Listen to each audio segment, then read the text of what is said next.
কথা দিচ্ছি, জ্যোতিষশাস্ত্রের প্রেমে পড়ে যাবেন। আপনার একটা আলাদা এক্সপিরিয়েন্স হবে যদি আপনার সঠিক জন্ম তারিখ, জন্ম সময় ও জন্মস্থান আমাকে বলতে পারেন।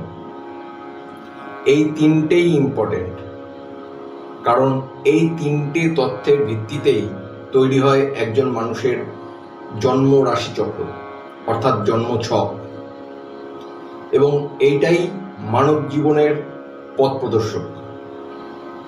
জীবনের এমন কোনো বিষয় নেই, এমন কোনো ঘটনা নেই যেটা জন্ম রাশিচক্রের বাইরে।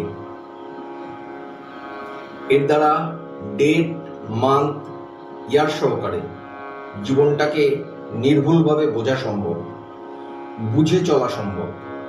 আর জ্যোতিষশাস্ত্রের সব থেকে বড় প্রতিকারটাই হলো বুঝে পা ফেলা, তারপরে রত্ন বা তন্ত্র বা অন্যান্য প্রতিকার।